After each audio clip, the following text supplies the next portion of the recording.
Hello friends, price action Telugu ఛానల్లోకి మిత్రులందరికీ స్వాగతం. సో ఈరోజు ఇంట్రాడే ట్రేడింగు చాలా డిఫికల్ట్గా ఉంది. నిన్న కూడా అలాగే ఉంది. ఎందుకంటున్నానంటే మనకి రెసిస్టెన్స్ దగ్గరకు వెళ్ళిందా చూడండి, వెంటనే ఈ పాయింట్ దగ్గర రిజెక్ట్ అయింది. ఇది 25,320 దగ్గర. దాని తర్వాత ఈ సపోర్ట్ దగ్గరకు వచ్చింది, బాగానే ఉంది. 25,245 దగ్గర సపోర్ట్ ఉంది కదా. అయితే సపోర్ట్ దగ్గర నుంచి పైకి వెళ్ళటం జరగలేదన్నమాట. అంటే పైకి వెళ్ళటం మళ్ళీ రావడం. సో ఇక్కడ ఒకవేళ ఏదన్నా కాల్ బై చేసినా సరే మళ్ళీ వెంటనే ఇక్కడ నుంచి ఎన్ని పాయింట్లు పెద్దగా పెరగట్లేదు, అసలు ప్రీమియమ్స్ మూమెంటే లేదు. మీరు అబ్జర్వ్ చేసి ఉండొచ్చు. మళ్ళీ కిందకి రావడం ఇలా దాదాపుగా 1 2 3 4 టైమ్స్ ఈవెన్ ప్యానిక్ సిచ్యువేషన్లో ఉంది. సపోర్ట్ దగ్గర బై చేసిన అండ్ రెసిస్టెన్స్ దగ్గర ఏదైనా సెల్ చేద్దామంటే జస్ట్ టచ్ చేసింది. ఇంకా మనం అక్కడ డెసిషన్ తీసుకోవాలి కదా. అది మార్నింగ్ జస్ట్ అలా ఓపెన్ అయింది, అక్కడ అలా టచ్ చేసాడు, వెంటనే కిందకు వచ్చేసి. దాని తర్వాత ఎగైన్ ఏంటంటే మళ్ళీ ఈ యొక్క పివోట్ పాయింట్ దగ్గర కొద్దిగా ఈవినింగ్ స్టార్ ఫార్మేషన్ అయితే కనిపించింది. స్మాలర్ టైం ఫ్రేమ్లో మనం చూస్తే 5 మినిట్స్లో ఇక్కడ రిజెక్షన్ జరిగింది, కొద్దిగా ఇండెసిషన్. దాని తర్వాత మళ్ళీ ఫాలోఅప్ క్యాండిల్ రావడం జరిగింది. సో ఇంపార్టెంట్ రెసిస్టెన్స్ లెవెల్ దగ్గర shooting star formation and at the same time ఏంటంటే ఈవినింగ్ స్టార్ ఫార్మేషను కన్ఫర్మేషన్ కోసం మనం ఈ క్యాండిల్ అనేది చూసుకోవచ్చు. Okay fine. అక్కడ నుంచి అయితే కిందకి రావడం జరిగింది. చూడండి మళ్ళీ అగైన్ అట్లీస్ట్ ఏంటంటే S1 అన్న టచ్ చేయాలి, 25,245. అక్కడ దాకా కూడా రాలేదు, మళ్ళీ పైకి వెళ్ళడం అనేది జరిగింది. ఓకే ఎనీహౌ ప్రీవియస్గా జస్ట్ మళ్ళీ ఏదన్నా రెసిస్టెన్స్ ఉంది కదా, దాన్ని ఏం చేశాడు, కిస్ చేశాడు. మళ్ళీ ఎవరైనా లాభపడతారు కదా ఓకే షార్ట్ చేసిన వాళ్ళు అని చెప్పి వాళ్ళని ఒక్కసారి అలాగా పైకి తీసుకెళ్ళి స్టాప్ లాస్లు అమ్మ ఇంకెంత పైకి వెళ్ళిపోద్ది అని చెప్పి స్టాప్ లాస్లు చాలామంది కవర్ చేశారు అక్కడ. మళ్ళీ దాని తర్వాత కిందకి రావడం అనేది జరిగింది. సో స్ట్రాంగ్ ప్లే అయితే జరుగుతుంది గత 2-3 రోజుల నుంచి అబ్జర్వ్ చేస్తే. అండ్ హెవీ వాల్యూమ్స్తో కూడా ట్రేడ్ అవుతుంది. Okay that is the important factor. So I think ఏంటంటే sort of profit booking and అగ్రెసివ్గానే జరుగుతుంది. ఓకే హయ్యర్ లెవెల్స్లో లాస్ట్ 3 డేస్ నుంచి కూడా మనకి ఇండెసిషన్ ఫార్మేషన్ అయితే జరిగింది.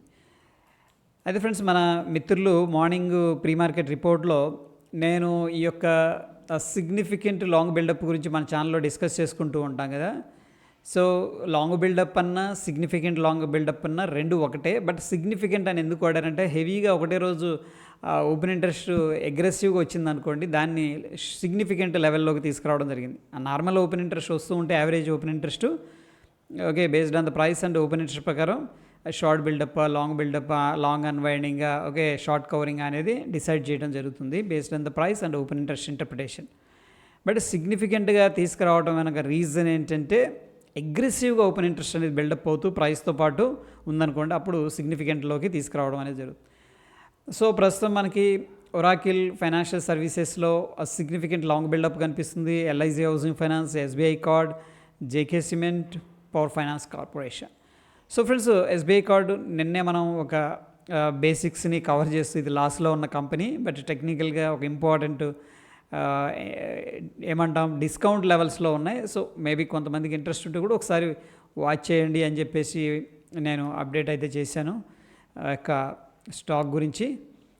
ఇక సిగ్నిఫికెంట్ షార్ట్ కవరింగ్ సేమ్. మనకి షార్ట్ కవరింగ్ అంటే ఏంటి, మార్కెట్ కిందకి వెళుతుంది అని ఎవరైతే ఇక్కడ సెల్ చేస్తారో వాళ్ళు కవర్ చేస్తున్నారు అనమాట. ఓకే సో ఆ కవరింగ్ వల్ల వచ్చే మూమెంట్ లాగా దీన్ని కన్సిడర్ చేయడం జరుగుతుంది. అగైన్ ఇక్కడ మళ్ళీ డీప్గా వెళ్ళాల్సి ఉంటుంది.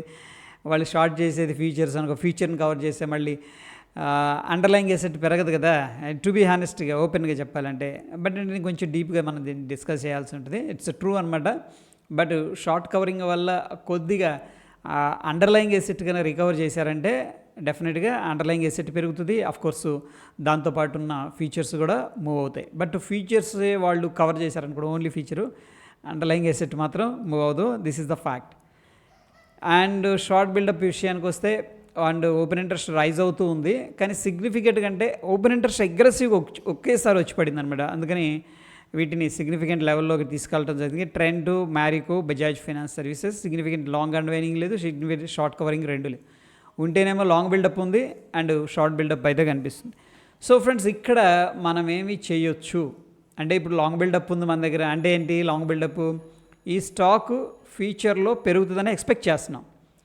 ఓకే అండ్ షార్ట్ బిల్డప్ అంటే ఫ్యూచర్లో స్టాక్ కిందకి వెళ్తుందని ఎక్స్పెక్ట్ చేస్తున్నాం, అంతే కదా. Based on the open interest and price interpretation and analysis ప్రకారం అది కరెక్ట్ అనమాట. అయితే మనం ఏం చేయొచ్చు అంటే మన ఎంట్రీకి పర్ఫెక్ట్గా మ్యాచ్ అయింది అనుకో. For example bullish engulfing candle formation జరిగింది. ఇలా చూడండి, ఇది క్యాండిల్ ఉంది, ఇలా బుల్లిష్ ఎంగల్ఫింగ్ క్యాండిల్ ఫార్మేషన్ జరిగింది అనుకోండి. ఈరోజు ఈ స్టాకు ఇలాగ లాంగ్ బిల్డప్లోకి వచ్చింది అనుకున్నాం, ఎగ్జాంపుల్గా చెప్తున్నాను. అప్పుడు మన కన్విక్షన్ ఏంటంటే ఓపెన్ లాంగ్ బిల్డప్ సజెస్ట్ చేస్తూ ఉంది సిగ్నిఫికెంట్గా. అండ్ ప్రైస్ ప్యాటర్న్ ఇక్కడ మనం చూస్తున్న టెక్నికల్ అనాలిసిస్లో బుల్లిష్ ఎంగల్ఫింగ్ ఉంది. రెండింటిని మనం యాడ్ చేసుకొని ఓ కన్విక్షన్ డెవలప్ చేసుకొని మనం ఎంట్రీ తీసుకుంటాం. ఎలా తీసుకుంటాం ఎంట్రీ అంటే రేపటి కోసం కాకుండా ఎప్పుడు కూడా మనం ఫ్యూచర్ డేటా అనేది చూస్తున్నామంటే మేబీ రేపు వర్కౌట్ అవ్వచ్చు అవ్వకపోవచ్చు, దట్ ఈస్ డిఫరెంట్. కానీ మనకి ఒక 1 వీక్ అట్లీస్ట్ 10 డేస్ హారిజన్లో ఏంటంటే మన పొజిషన్స్ అనేది బిల్డప్ చేసుకోవాల్సి ఉంటుంది. ఈ విధంగా ఇటువంటి వాటిని మనం ట్రేడ్ చేసుకుంటూ ఉంటే వీటన్నిటి ఫస్ట్ ఏం చేయాలంటే వాచ్ లిస్ట్లో పెట్టుకోవాలి. దాని తర్వాత మనం ఏం చేయొచ్చు అంటే దాని మీద టెక్నికల్గా ఏదన్నా ప్యాటర్న్ కనిపించిందంటే దాని మీద యాక్షన్ తీసుకుంటే బాగుంటుంది. ఈ విధంగా మనం ప్లాన్ చేసుకుంటే మంచి రిజల్ట్స్ రావడం డెఫినెట్గా ఉంటుంది ఫ్రెండ్స్. సో అది దీని గురించి ఫ్రెండ్స్. మరొక ఇంట్రెస్టింగ్ ఎపిసోడ్తో మళ్ళీ కలుసుకుందాం. ఏదైనా మీకు కన్ఫ్యూజన్గా ఉన్నా, నేను ఏదైనా మిస్ అయినా సరే డెఫినెట్గా కింద కామెంట్ రూపంలో అడగండి, నేను ఆన్సర్ చేస్తాను. అండ్ మీ యొక్క సపోర్ట్ అనేది లైక్ ద్వారా తెలియజేయండి. మరొక ఇంట్రెస్టింగ్ ఎపిసోడ్తో మళ్ళీ కలుసుకుందాం. ధన్యవాదాలు.